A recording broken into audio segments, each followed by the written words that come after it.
Matthew chapter 14, New International Version. At that time, Herod the Tetrarch heard the reports about Jesus, and he said to his attendants, "This is John the Baptist. He has risen from the dead. That is why miraculous powers are at work in him." Now Herod had arrested John and bound him and put him in prison because of Herodias, his brother Philip's wife. For John had been saying to him, "It is not lawful for you to have her."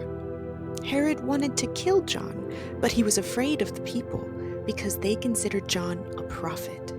On Herod's birthday, the daughter of Herodias danced for the guests and pleased Herod so much that he promised with an oath to give her whatever she asked.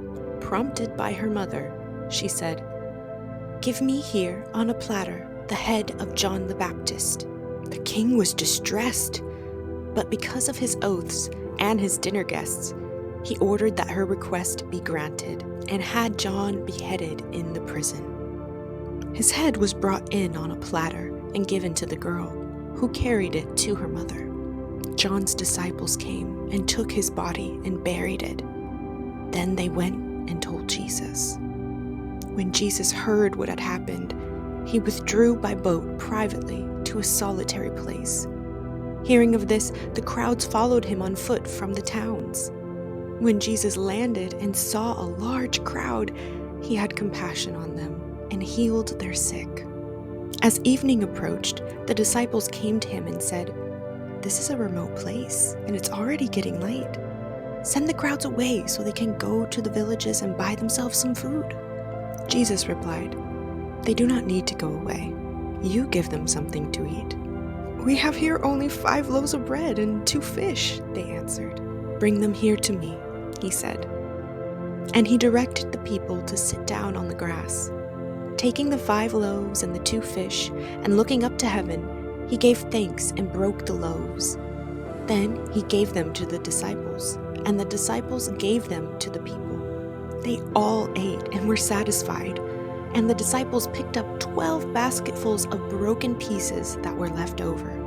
The number of those who ate was about 5,000 men, besides women and children. Immediately, Jesus made the disciples get into the boat and go on ahead of him to the other side while he dismissed the crowd. After he had dismissed them, he went up on a mountainside by himself to pray. Later that night, he was there alone, and the boat was already a considerable distance from land, buffeted by the waves because the wind was against it. Shortly before dawn, Jesus went out to them, walking on the lake. When the disciples saw him walking on the lake, they were terrified. "It's a ghost," they said, and cried out in fear. But Jesus immediately said to them, "Take courage, it is I. Don't be afraid." "Lord, if it's you," Peter replied, "tell me to come to you on the water." "Come," he said. Then Peter got down out of the boat, walked on the water, and came toward Jesus.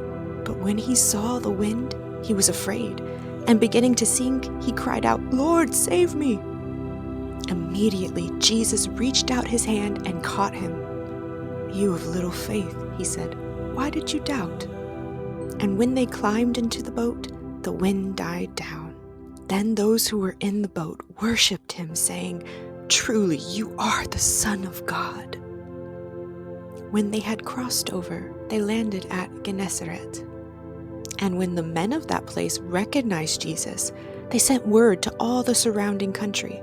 People brought all their sick to him and begged him to let the sick just touch the edge of his cloak, and all who touched it were healed.